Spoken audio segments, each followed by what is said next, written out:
Before I begin the problem of pain, I want you to notice the two words on the front board. They are advocatus diaboli, which means devil's advocate. You're right. Which is what they pay me to do. All right? That's my job. What that means is that this afternoon and tomorrow, it's going to be something like boot camp. I can tell you when I was in the Marines, I didn't like boot camp at all. And I sometimes wondered why my drill instructors treated me so badly. Did they think I was the enemy or something? But then I understood later on that it was because they knew I wasn't the enemy that they treated me so strictly.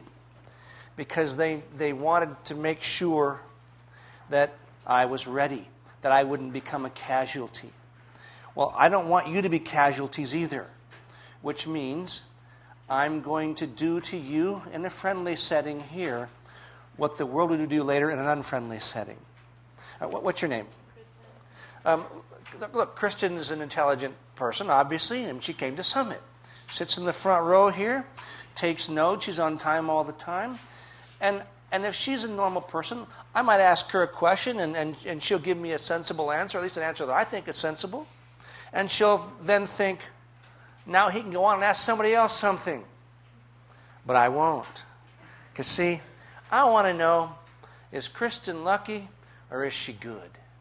And I won't know that till I put my thumb on her and make her squirm and find out where that answer came from. Because the enemy isn't just the wrong answer. It's the right answer for the wrong reason or for no reason whatsoever. See, I want to know if she can think. Because if she can think, no matter what happens to her in the next 50, 60 years, she'll be able to sort it out. But if she's just been taught what to think all this time, she doesn't know how to think. If she knows how to think, she'll know what to think. If she's been indoctrinated, she's in trouble. If she's been educated, she's got a shot.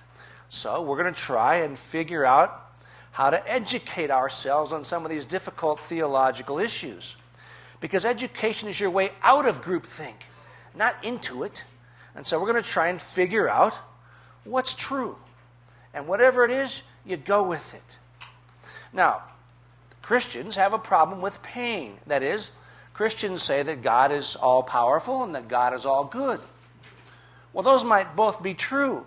But if they are, how come people suffer? So what we're going to do is we're going to look at C.S. Lewis's answer to the problem of pain, step by step.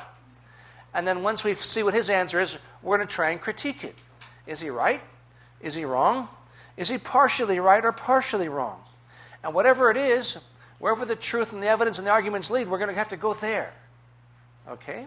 You got to go with the truth.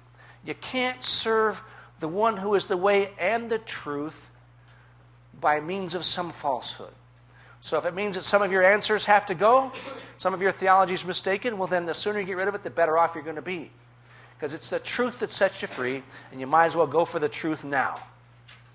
So let's look at the problem of pain, which is written there for you at the top of your page, in 3 parts. If God were good, he'd want to make people happy. We Christians say that. And number 2, if he were omnipotent, if he were all-powerful, he could do what he wanted. He could make them happy. But you'll notice, people suffer. Therefore, God must lack either goodness, point 1, or power, point 2, or both. Take your pick. But you Christians can't be right. So Lewis says, I'm going to try and answer that thing point by point. Here's how he does it. Let's see what you think. If God were good, he'd want to make people happy. And Lewis says, well, you know, he is trying to make people... Now, by the way, I know that you tend to be evangelicals, don't like the word happy. Okay, then use blessed or whatever you like. But get over it, okay? It's the word he chooses. Go with it. You know what he means by it. He says, God is trying to make people happy or joyous or blessed. And that's what causes their pain. For you to be fully joyous, you have to have the character and mind of Christ. Your capacity for happiness is the same as your capacity for holiness. Insofar as you are wicked, you are going to lack that much joy, that much happiness. And so God is trying to fix you. It's what Lewis calls inexorable love. I think it's written there for you. Inexorable love. Inexorable love is a love that wants what's best for the one it loves, even if it hurts the one it loves, even if it hurts itself. If you really love somebody, you want what's best for them. Think back to when you were a child, maybe, and you got a splinter in your finger. So you took it to your mother, and what'd she do? She picked at it. And it hurts, and you pull your hand away and say, "Stop it!" And if she said, "Okay," that would not be the response of love, but the response of indifference. Your mother isn't stupid, and so she knows unless she gets that splinter out of there, it's going to get infected or worse, and she doesn't want either infected or worse for you because she loves you. And so because she loves you, she's going to go after that thing and fix it even though it hurts. The fact that you hurt doesn't mean that your mother's not good or doesn't love you. It in fact means that she does. And she will do what's best for you even if it hurts. Now, it probably hurts her too. She doesn't want to see you cry or writhe in pain. She's your mother. She loves you. And so it hurts you and it hurts her, but she knows this is the path to blessing, to restoration. Or think of it this way. I had a dog named Zeke that lived to be 20. But half his life, Zeke was toothless and blind. And there must have been days, if dogs could think like this, there must have been days when that dog had serious doubts about the goodness of man. Why? Because I took him to the vet. He didn't like to go to the vet. He got shots at the vet. Didn't like shots. He had to take pills. He didn't like pills. He had to take baths. He didn't like baths. But because of the vet visits and the shots and the pills and the baths, he lived to be 20. He was the object of love, even though there are moments when he didn't feel like it. The fact that you hurt doesn't mean that the person who's hurting you isn't good or doesn't love you. Lewis would say, think of God as an artist, a sculptor. And you are a living, feeling piece of granite. And what God intends to do as a sculptor is to make a statue of his son out of you. And so what's he going to have to do? He has to chip away all that stuff in the stone that doesn't look like his son. And so he's got that chisel there and that hammer there, and chip, chip, chip, chip. And every time he does it, you say, "Stop, stop, it hurts." And if he said, "Okay, I'll stop," then you do not get to be like his son, Jesus Christ, which means you do not get to enjoy the full measure of joy and blessedness that God intends for you to have. And it's because he wants you to have that full measure of joy and blessedness that he tries to make you like his son, because that's how you get it. See, love isn't just an affectionate feeling. Love isn't just like Beanie Babies for your heart. Love is a steady desire for the ultimate good of the one you love. Love is going to seek the best for the one it loves, regardless of how it feels to the one it loves. Look, you should expect that the love, the genuine love of a holy God would cause some pain to sinful persons. If you think that the genuine love of a holy God would cause no pain to sinful persons, would just leave them as they are, then you have a trivial meaning for the word sin or a trivial meaning for the word love. God's love isn't, and God's love can't be, indifferent to your character. It wants what's best for you. And what's best for you is to be like his son. And so he's going to work on you until you are. Not only that, but God knows better what you need than you do. You know what you want. You're the world's leading authority on what you want. And so when you pray, you ask God for what you want, and he gives you what you need. Now, I know how that works. I know all about the disappointment and bother and pother and frustration and disillusionment that takes when you ask for this and get that. But God says no to you. Why? Because he hates you? No, but because he loves you. Just think of the mess you'd have made of your life if God had said yes to everything you asked for?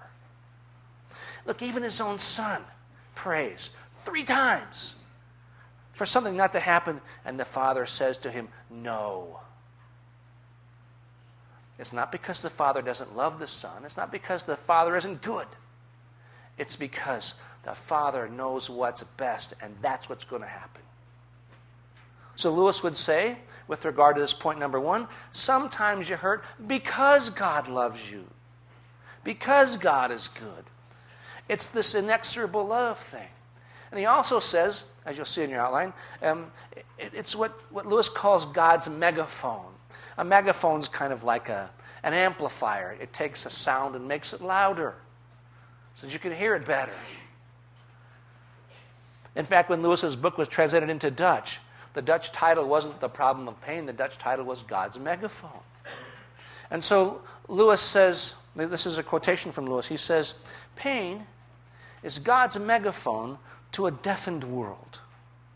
God whispers to us in our pleasures. He speaks in our conscience. He shouts in our pains. Woke you up, huh? See?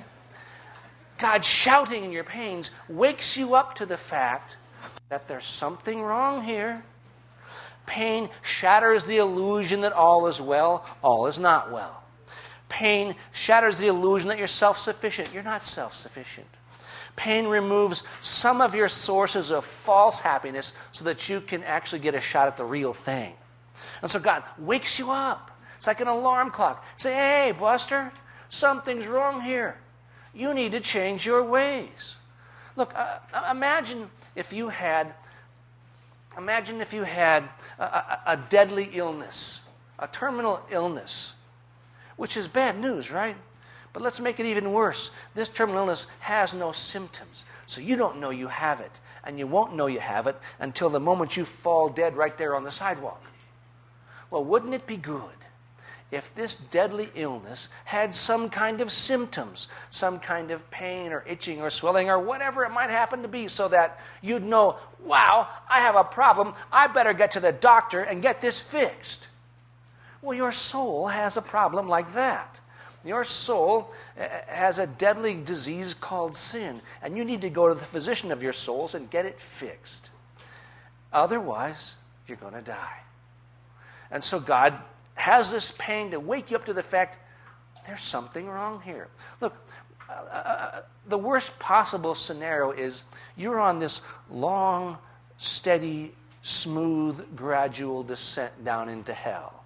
If you're on that glide path, you want speed bumps. You know, when you're driving down the highway and they have those little rumble strips along the side if you go off the lane a little bit, and it wakes you up like, am I going the right way? What happened here? Well, you need rumble strips, so to speak, to get you back on track. And these rumble strips are for your safety and for your good. And the same way with the pain that God puts into your life, Lewis says, it's for your safety and it's for your good. And it's not because God doesn't love you, it's because He does. Of course God is good, and of course He wants to make people happy, and this pain is sometimes how you do it. And Lewis says that's the answer to point number 1. Now what do you think? Is Lewis right about that? Do you like his answer to point number 1? Or has he left something out? Is there something missing here? Did he say some things he shouldn't say? Did he miss saying some things he should? What do you think about Lewis's answer? There are times like where pain happens and it doesn't seem like... Remember, speak loud so they can hear you in the back. Like it doesn't seem like it's because of sin in your life. Like let's say, like people, usually when they talk about this problem, they talk about like, oh, like a good friend of mine like was killed or something like that, and they're hurting from that, and they can't understand like, if it was, it's not almost reasonable to think that like sin caused that in their lives, and that's why they're having pain. His point was sometimes you have pain that doesn't seem to be caused by sin, doesn't seem to have evil at the root of it. And you wonder why this happens. Maybe a friend of yours dies, and it doesn't seem like you're suffering because you're evil. What answer do you give to that then? Because you're right, Lewis hasn't addressed that yet. What should he say? I have no idea. You have no idea? How long have you been a Christian? a while and you still have no idea? No clearmancy one. Well, so no wonder you Christians don't make very many converts. You have no ideas. Somebody have an idea here for me so we can respond. Yeah, go ahead. I think there's definitely a chain of events, though. I mean, if you're suffering pain because someone else died, there's probably some sort of sin root to whatever happened to make that person pass away, whether they were murdered or if it was suicide. There was some small sin, even if it was a mental attitude sin, that creeped in and caused a negative event. And even though you're coming back in through a chain of it, the evil that takes place in the world has to come from somewhere, and it just like expands out sometimes. So she's saying the premise to your question was flawed. It really is the result of sin. Do you agree with that? No, it just seems like life sucks sometimes. No matter what. Yeah, well, maybe it does, but why? I think maybe Just bad luck, or is there actually well, evil like, at the I know root? That, like the root of evil, like I know that Satan like works in the world, and he doesn't like when Christian people like seem to be having like nice lives. I don't know that's not a good term for it, but and he throws stuff at us that maybe we doubt our faith, and maybe as things happen, so that we wonder why we're hurting and that kind of thing, and why like we don't know why Satan may be doing that, and maybe it's because like he hates seeing like Jesus in our lives, and like the bad things happening to good people. But God allows that because later, like through that trial, if we can come through it, then we have even more faith in God. So his point is Satan might be attacking you, and God permits it because this is one of the ways you can learn. Is that what you think? Well, but you Christians say that God is all powerful and God's all wise. How come your God can't figure out any way to teach you except to make you suffer? How impressive is that? Would you like a teacher, your 11th grade math teacher? I can't teach you this unless I make you suffer. He does that? You'd say, wow, you sure are limited in your teaching skills if you have to make people suffer in order to learn. And you just said you think that's what God does. The Bible says that Jesus learned You're not going to bring the Bible into this, are you? through the things that he suffered. So God really can't, God is so limited in resources that he can't actually teach you unless you suffer. I think sometimes it's our hard-headedness and like our sinful nature that comes in the way of that, and like it's the most drastic way for him, like because he did Israelites so many times, and like he made them suffer, and they learned every time, like they would have it. So it's because you're willful and stupid and obtuse and evil. It's sort of like you're saying that God can't do this any other way because my evil is so huge. Well, you mean your evil like overpowers God? He says, oh my goodness, she's so bad, I have no choices left. No, but I mean it's one of the most powerful ways. Because when I suffer, like I learn. If God, are you saying that in your theology, God couldn't teach you by means of joy? But why doesn't he? Why, does he like to watch you suffer? Well, why does he make you suffer then? You receive blessings, though, sometimes at the end. Once you've suffered through, you have a blessing. Well, how about bless me before the suffering and make me avoid the suffering? We don't suffer in heaven. This is the only chance we have to suffer. Oh, I don't want to miss my chance to suffer. Yeah, go ahead. I'd like to start by saying that God is sovereign, like he says, but second off, I think the reason that bad things happen to like good people, as people have said, is so that we as Christians become dependent on God, because a lot of times we believe that we can do things by ourselves. God has to put us in check sometimes and kind of say, okay, you're not going to get through this situation without me, you need to rely on me. In your understanding of things, do bad things happen to good people? Shh. Let him talk. I didn't hear what you said. I think bad things happen to good and bad people both. What if I said there aren't any good people? Well, there was one. And bad things happened to him. Why? So that he could save the world. Bad things happen to good people only in one case, and that was for the redemption of the world. Everybody else doesn't qualify. And so why do bad things happen to bad people? That's a different question. The real question would be, why would good things happen to bad people? So you don't think there are any good people? No. Only one. Am I wrong? What do you think? Look, remember?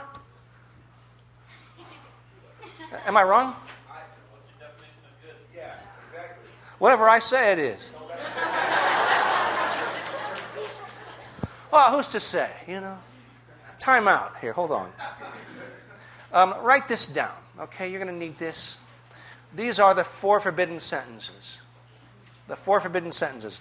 And if you had the great misfortune of taking one of my courses at Hillsdale, you would be subjected to these. I would give you these 4 things on the first day of class. These are the 4 forbidden sentences. Everything is relative. There is no right or wrong. Everything is relative. There is no right or wrong. There are no absolutes. There are no absolutes. And who's to say? Everything's relative. There's no right or wrong. There are no absolutes, and who's to say? I write those on the board and say, these are the 4 forbidden sentences. And I ask them, why do you suppose I would forbid 4 sentences in class? And some wise guy always says, because you don't like free speech. I said, no, I like free speech. I just don't like stupidity. Now, why are these stupid things to say? By saying there's no absolute true stating there's an absolute. Yeah. Do it one time everything's relative. Eventually, they realize everything's relative. Well, wait a second. This sentence, everything is relative, is part of everything. If everything is relative, the sentence, everything is relative, is relative. If the sentence, everything is relative, then something's absolute. If something's absolute, everything isn't relative. If this sentence is right, this sentence is wrong. See? You can't actually say this and be correct. It's what they call autophagic. It eats itself up. It's self-stultifying. It breaks its own rule. Everything's relative, of course, except this sentence. They're cheating when they say it. You've heard people say this, right? Or, there is no right or wrong. You've heard people say that, right? And so you ask them, when there's no right or wrong, you say, is that right? What are they going to say? Yes, it is, or no, it's not. Because there is no right and there is no wrong. There's no answer to that question. See, they say that because they think that they're right to say it and you're wrong to deny it. But of course you couldn't be. Again, it's nonsense. Or are no absolutes. Like you said, well, that's an absolute. There are absolutely no absolutes. That's what that means. And who's to say? That's just the interrogative form of the old ad hominem argument. An ad hominem argument is an argument against the arguer rather than against the argument. If I say, abortion's evil, and you say, yeah, well, you're a moron. Hey, maybe I am. But guess what? That's beside the point. The point is the point.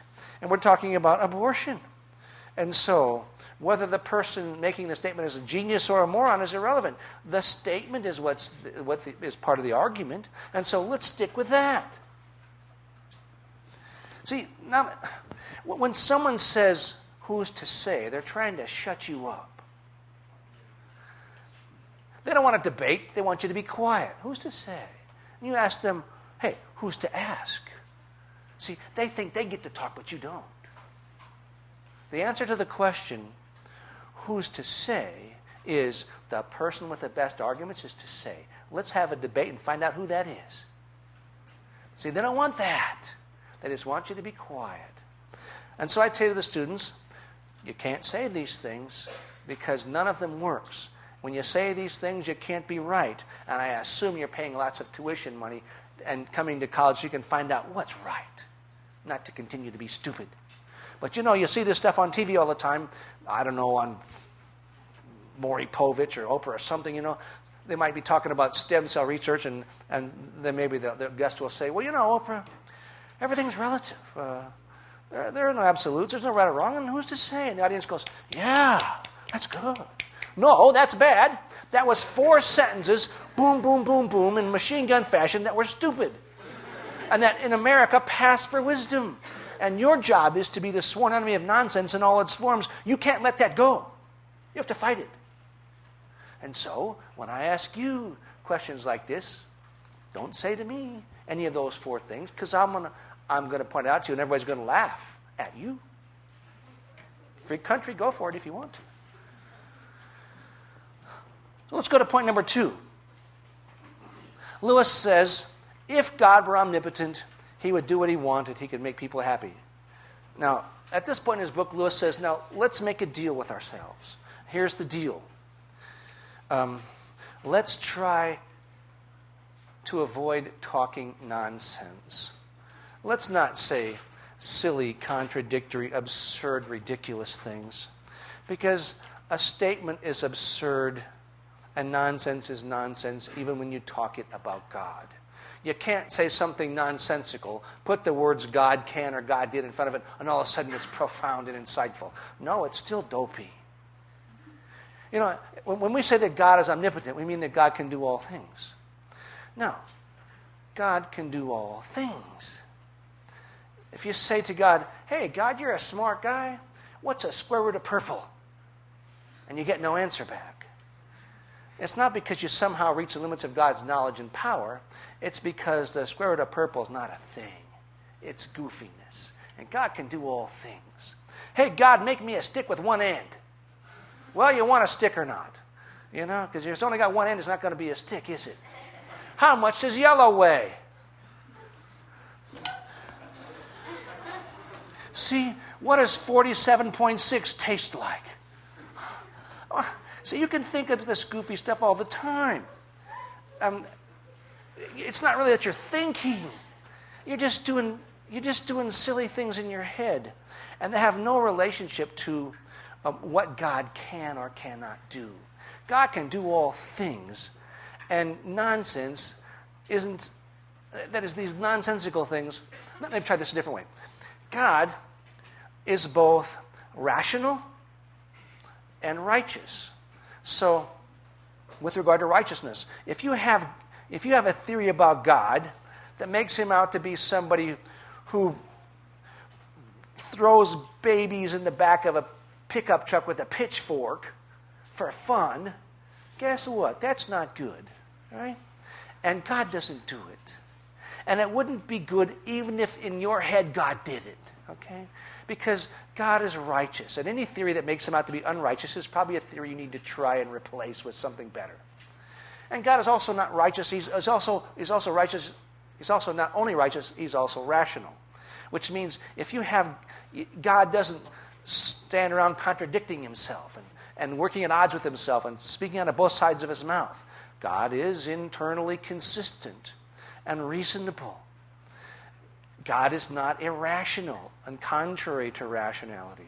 He's the source of rationality. And so any theory that you have that makes God out to be internally contradictory, irrational, is a mistake. Try again. Yeah, go ahead. You said that God can do anything. Can God lie? No, because that's an internal contradiction. God is the measure of truth. And so God can't, if God can't speak that which is... If he is the way and the truth and the life, he can't say things contrary to his nature, can he? No. But you say God can do all things. Yes. So is a lying God a possibility or an internal contradiction? I don't know.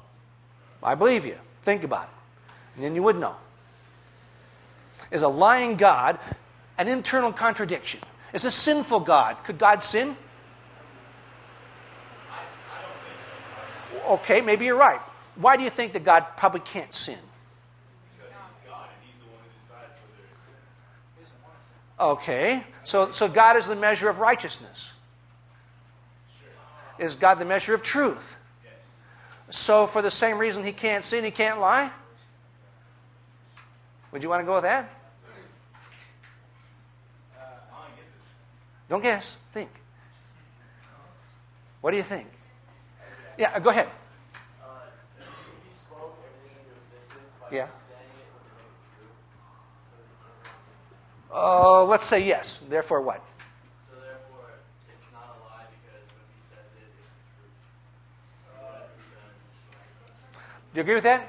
I agree. Because doesn't the Bible say that everything that comes out of God's mouth is true? Yeah, well, the Bible's lying. It's not? How do you know that? Go ahead. Alright.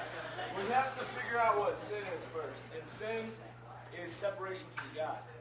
No, the consequence of sin is separation from God. Right. So what's sin? Sin is anything that separates you from God. No, I just said it wasn't. Sin is the separation from God is the consequence of sin. So what's sin?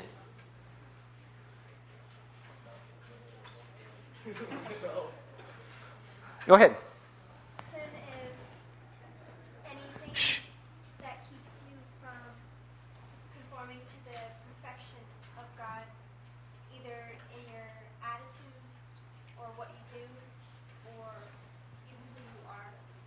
Anything that's not completely like God, anything that's not fully like God. Would you say this? That sin is anything which is contrary to the moral will of God? Can you say that? Sin is anything which is contrary to the moral will of God. Would you go along with that definition? Yes. Why didn't you say that? Gosh, you guys are easy. What do you want to say? That God could choose to be an evil God and God could choose to be a sinful. God could choose to be evil? God could choose to be an evil God, but He chooses not to sin. So God could have been evil. He could have said, We wouldn't.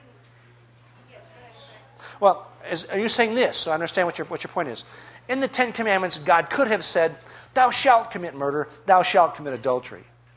He just didn't feel like it. No, not that He didn't feel like it, but He's the one with all the knowledge and power. He knows what is right and He chooses to be good. So is God able to be... Does the Bible say that God is able to sin? Is the Bible... One of you already said that the Bible doesn't lie, and it says He's not able to sin, so does that mean your theology is wrong? Could be. Let me go on.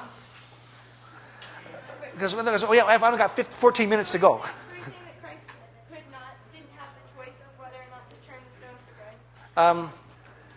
Because He is God. Christ, the God became a man. That man was Jesus. Could the man that God became be tempted? He was. Yes. Now, could God be tempted? The Bible says God can't be tempted. He said, no, it says don't tempt God. It says He can't be. And does God tempt you? So God neither tempts nor is tempted. This is why some people say, that's how you know Jesus isn't God. He was tempted. We call them Jehovah's Witnesses. Can you answer them? Just because Satan tried to tempt him didn't mean that he wasn't necessarily tempted. It was a fake temptation. It's like a... So you're saying that Christ didn't have the choice. He never had to make a choice. He had a duty. So he couldn't really have failed. That is, Satan could have succeeded, and Satan could not have succeeded in your theology, and Christ could never have failed. Is that right? Because he was fully God. God became a man. That man was Jesus. Now, could that man that God became fail? The body could, but it was God, and the body had power over it. Well, see, that's another heresy. You guys have lots of heresies here. It would take a while to sort them all out. He wasn't just a divine spirit animating a human body. Well, and there's only man. So, was that man able to fail? Well, he says no, and he says yes, and one of you must be wrong. No wonder the people in the world don't find you compelling, because you're always contradicting yourself. What's the truth here? Yeah, go ahead. Shh. Yeah? Let's say no. Therefore what? Let's say no. He wasn't born in sin. So therefore he wasn't human? Or something else is going on? What would you like? What? Okay. Let me go on. Look, we can talk about this on the front porch tonight if you want. But Lewis will say that let's try and not contradict ourselves when we try to explain about God and freedom and all that sort of thing. So Lewis says, God made a world. You can't say that God made a world and didn't make a world at the same time. A world is the opposite of chaos. A world is an orderly, predictable, stable, understandable environment. That's what a world is. That's what the word world means. The opposite of world is chaos. God made a world. He made nature stable and fixed. That's what Lewis calls fixed nature. He doesn't mean repaired. He means stable and predictable. For example, you have gravity. You can't have gravity and not have gravity at the same time. You either have it or you don't. And so God made gravity, Lewis says. Now look, I've done this. I'm a bicycle rider. I've taken my bike 13 miles to the west, up Route 24 here to Woodland Park. If you start out at 7,000 feet and you go up for 13 miles, the air gets thin, and your lungs are on fire, and your legs hurt, and your knees are sore, and you're struggling along at 12 or 13 miles an hour. You're barely moving. Guys coming down the mountain on their bikes are coming down 50 miles an hour, and it's easy for them. And you think, why does God hate me? Well, no, God doesn't hate me. What do you want him to do, Mike? You want him to make a mountain that goes uphill and downhill in the same direction at the same time? That's a stick with one end. That's a square to purple. It is a logical impossibility. It's an absurdity. God can do all things, not all absurdities. What do you want God to do, Mike? Change the nature of North American topography depending upon where you are at the moment on your bike? What about where everybody else is on their bikes? I mean, they were going along really nice down the mountain. Then all of a sudden, here I come, and the mountain shifts. What, is that what you want? See, you don't want a world. You just want what you want. And he made a world, which means it's stable and predictable. He made gravity. Gravity's a good thing. Imagine no gravity. Your stuff flies off into space. You want that? No. So we got gravity. It's a good thing. Except when you're going uphill, it hurts. But guess what? All those slow, plodding pedal strokes are storing up energy for you so that you can release it when you come back down the mountain. All of a sudden, it seems fair, doesn't it? Or fire. Let's say you came back to Summit in the winter, and it was cold outside, and you came up the stairs there, and there was a fire in this fireplace here. And you think, oh, that's nice, and you start to walk across the room, and you take your hat and your coat and your gloves off, and you get halfway across the room and say, oh, it's really good. You get 3/4 of the way across the room, and you're thinking, okay, it's getting hot. If you walked all the way across the room into the fireplace, you'd burn. Right? Well, what do you want God to do? Change the nature of fire depending upon where you are in the room at the moment? What about where everybody else is in the room? See, do you want a world or not? God made a world, which means it's stable and it's predictable and it's the same for everybody at the same time. If you're closer to the fire, you're warmer. If you're in the fire, you're burning. If you're away from the fire, you're cold. That's what a world means. You can't have a world some other way. You can't have something and not have something at the same time in the same way. Well, Lewis, now Lewis is a free willer. Lewis thinks that God gave you free will. Now, if you're a Calvinist, you're not going to like this answer. It's okay. Have a better one. If you're a Calvinist, I'll pray for you. Well, I know. If you're a Calvinist, it's because God predestined you to be wrong. That's all I can say. Well, come on. It's a joke. Lewis is a free willer. He thinks that God gave you free will, and he thinks that God gave you the power to exert influences over others. Now, to Lewis, you can't have freedom and not have freedom at the same time. You have it or you don't. To him, you do. You can't have influences and not have influences at the same time. You either have it or you don't.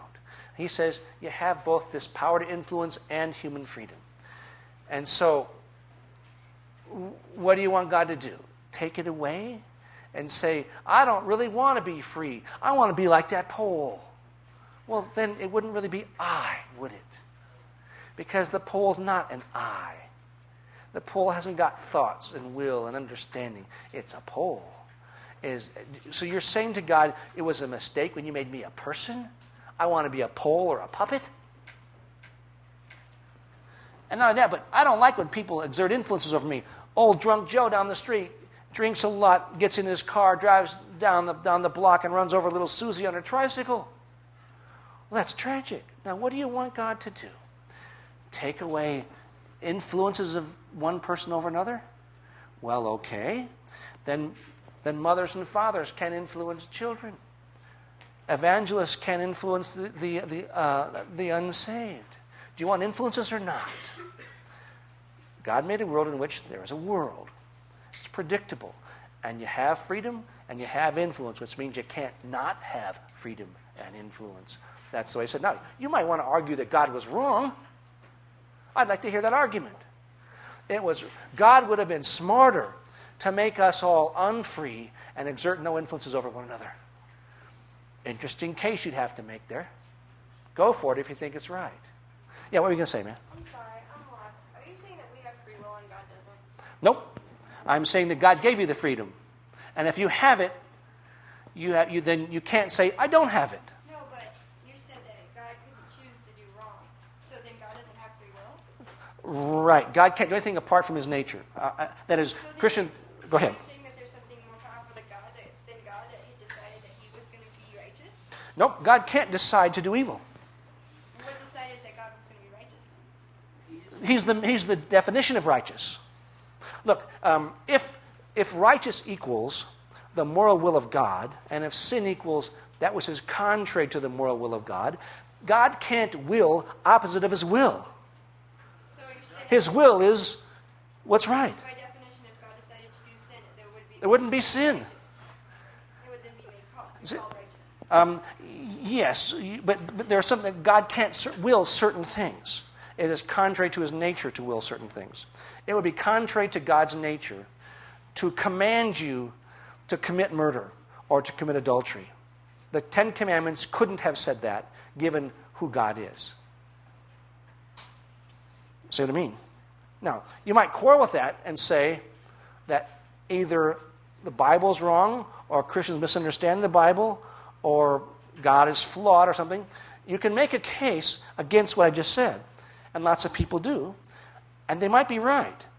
Your job is now to make the case.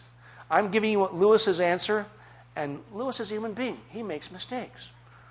What do you think? Is he wrong?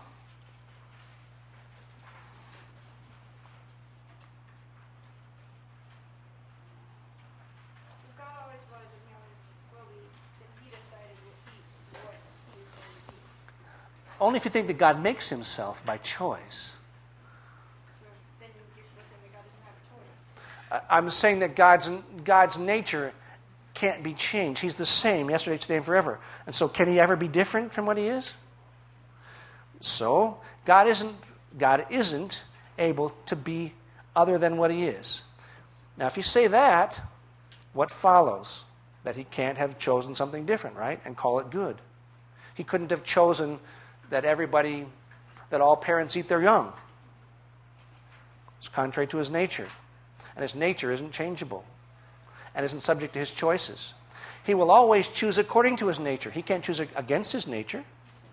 And it's his nature never to be able to choose evil.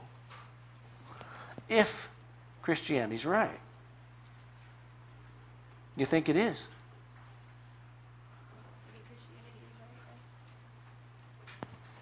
Now, by the way, I want you to notice a few things. Notice, I'm not talking about her in specific, but notice how there is a possible distinction between your ideas about God and God. When somebody challenges your ideas about God, it's not the same as challenging God.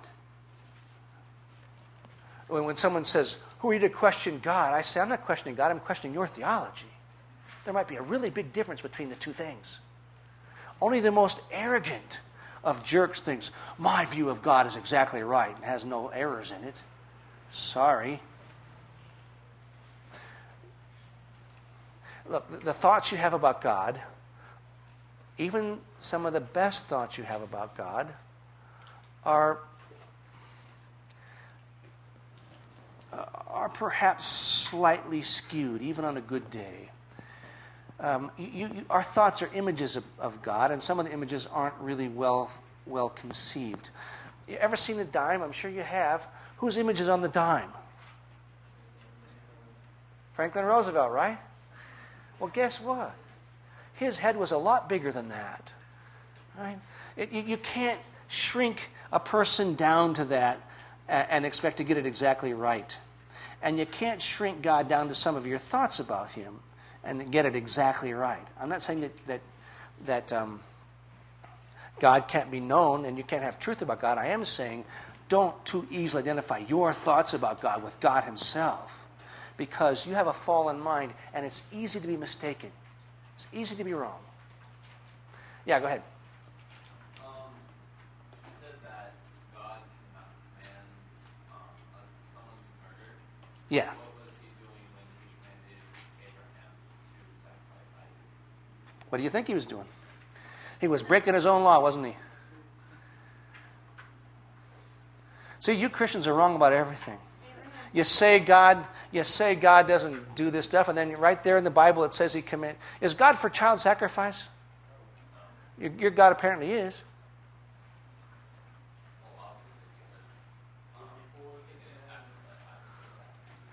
So, does God command? Is child sacrifice for religious purposes a good thing or a bad thing?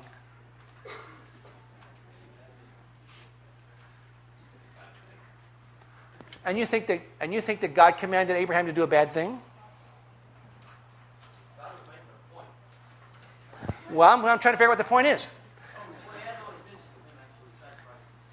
So, as a test, he didn't really want Isaac dead. He wanted to teach Abraham something. Is that right? I mean, so if God, what's your name in the green shirt? What? Paul. So if God told you to sacrifice your son or your daughter in the future, would you do it? What do you think? Should you do it?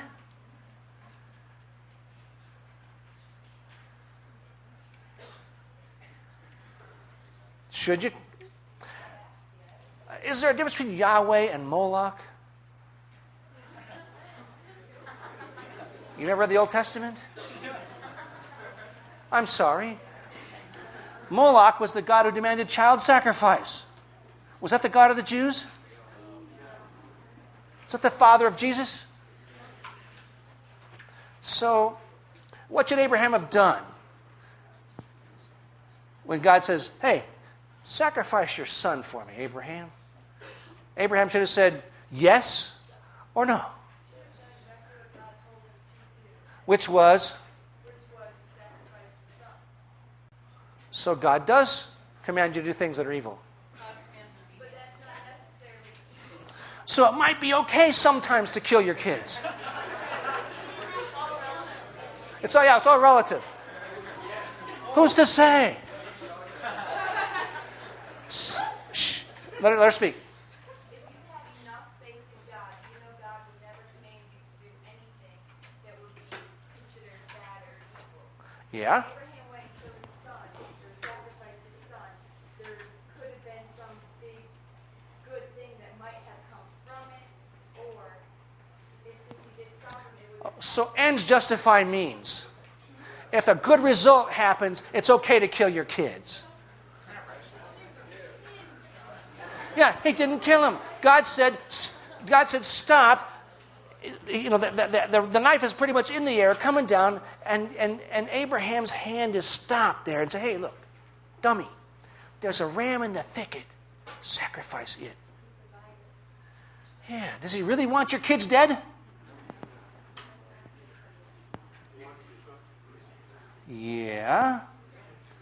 So if God says, don't kill your kids, and then he says, kill your kids, what are you going to do? You're going to obey command 1 or command 2? Or invent command 3 like most people do?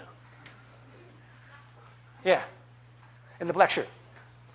Oh, I'm sorry, there's 2 black shirts, I'm sorry, in the front. Well, earlier, like way earlier, you talked about like God can't go against His will, but wouldn't it be the opposite? Like whatever His will is, right? So it's not that God can't; it's just that it's whatever He feels is like. You know what I mean? Like you saying can. No, I don't know what you mean. Whatever God feels. You know, you're saying that for God, He's the cosmic relativist. You know, sometimes you kill your kids, sometimes you don't. Who's to say? It's however I feel at the moment. Oh, so the 10 Commandments. Everybody agree with that? It's a joke. Okay, look, we are actually 5 minutes over time. I'm sorry. We will talk about this later on if you want. See you later.